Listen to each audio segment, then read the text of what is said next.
Le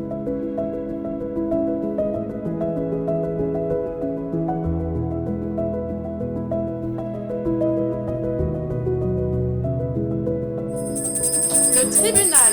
Bonjour à toutes et à toutes. Nous sommes réunis en ce vendredi 6 mars 2026 pour traiter de l'affaire Horizon contre le syndicat des industriels de la zone de Carquefou devant le tribunal judiciaire. Nous donnons la parole à la partie requérante. Dans ce procès fictif, réalisé par les jeunes du lycée Clémenceau, l'association Horizon plaide contre les industriels de Carquefou. En effet, ils les accusent de produire, utiliser et rejeter des PFAS dans l'eau.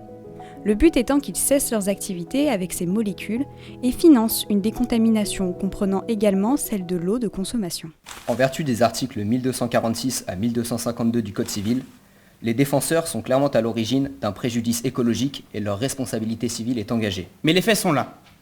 Une étude réalisée par le ministère chargé de la transition écologique a révélé la présence de PFAS dans les eaux situées à proximité immédiate des sites exploités. Le principe de précaution inscrit dans la Charte de l'environnement et ayant valeur constitutionnelle impose d'agir lorsqu'il existe un risque grave ou irréversible. De plus, le principe de prévention du Code de l'environnement s'applique lorsque le risque est avéré. Dans ce contexte, les industriels avaient une obligation de réduire les émissions, mettre en place des procédés alternatifs et prévenir la contamination durable.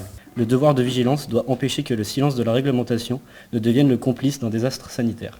Si la pollution ne coûte rien à celui qui la produit, elle devient rationnelle. Si elle coûte cher, elle cesse. Nous voulons être très clairs avec vous. Les PFAS que nous utilisons ne sont en aucun cas interdits. Allez acheter un kawaii sans PFAS et vous pourrez observer par vous-même que vous finirez trempé après chaque averse et que votre kawaii finira au fond de votre poubelle en moins d'une semaine. Conformément à la jurisprudence du Conseil d'État du 24 mars 2006 concernant la société KPMG, le principe de sécurité juridique impose à l'État d'adopter des mesures transitoires et prévisibles lors de toute évolution réglementaire affectant les administrés. Il n'est pas juridiquement ni équitablement acceptable de reprocher à une zone industrielle locale d'avoir utilisé des produits que l'État a lui-même autorisés, distribués et jamais interdits. S'il y avait un danger établi, ce n'est pas de la faute des industriels qui, par mégarde, auraient pu utiliser des PFAS interdits, mais la faute de l'État de ne pas les interdire. Donc si vous voulez réduire les émissions de PFAS, allez coller un procès à l'État, mais pas à nous.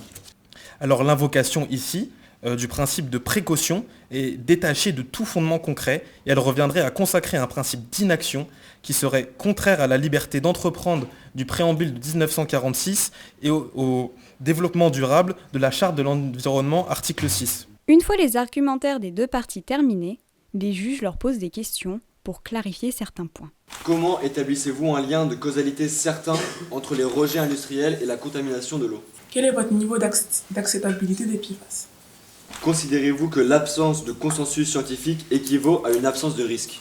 Vous avez discrédité les enquêtes mobilisées par la partie requérante, alors que celles-ci proviennent directement du ministère de la Transition écologique, ainsi que du BRGM. Ça me paraît être des sources plutôt officielles. Qu'est-ce que vous avez à répondre à ça ? Les rejets de PFAS affectent directement notre environnement et les écosystèmes. Ils présentent aussi un risque connu pour la santé. Nous acceptons bien sûr les PFAS qui ne sont pas dangereux pour la santé. Or, ceux qui peuvent être dangereux non seulement pour l'environnement, mais aussi pour la santé humaine, il faudrait quand même qu'il y ait des mesures de précaution qui soient prises. Tout à l'heure, M. Martin a énoncé le fait que les gens n'auraient plus de kawaii à cause des PFAS, parce que c'est dangereux sur les kawaii. Cependant, ce n'est pas du tout notre objet d'accusation. Nous accusons aujourd'hui le fait que les entreprises rejettent des PFAS dans la nature par leur production et non pas dans les produits qu'ils émettent. Je n'ai pas affirmé contester les sources de monsieur les requérants, mais contester le fait que ces dangers sont les mêmes pour la zone industrielle de Carquefou. Car ici, leurs sources citent des PFAS dangereux, ceux que nous n'utilisons pas. Vous avez dit, monsieur Gaspard, tout à l'heure, que vous acceptiez ceux qui n'étaient pas dangereux. C'est parfait, nous n'utilisons aucun PFAS dangereux. Il est donc scientifiquement et juridiquement imprudent d'attribuer une responsabilité sans démonstration formelle du lien de causalité. Les réponses incarnent un moment crucial pour les parties, afin de convaincre les juges que son raisonnement est le plus correct possible. Alors on peut voir ici une photo des requérants Monsieur Badon et Monsieur Grenier ici présents. Alors je vous demande de bien porter attention aux vestes qu'ils portent. Un couvre-pluie et une doudoune de la marque Arte, toutes deux déperlantes. Alors bien utile pour se protéger des gouttes, mais pas des PFAS. Mais tous les coups ne sont pas permis pour autant. Je ne sais pas où vous avez mis la main sur cette photo, mais c'est quand même, ça constitue une attaque personnelle, ce qui est pas très réglementaire dans le cadre d'un procès tel que celui-ci. À la fin du procès, les juges sortent pour délibérer et reviennent rendre leur verdict. Le tribunal a donc, à l'unanimité, décidé en vertu du principe de précaution ainsi que de l'article 232 du Code de procédure civile de placer le syndicat et les entreprises sous contrôle d'expertise judiciaire et nous les condamnons également à cesser l'émission simple de PFAS jusqu'à nouvel ordre.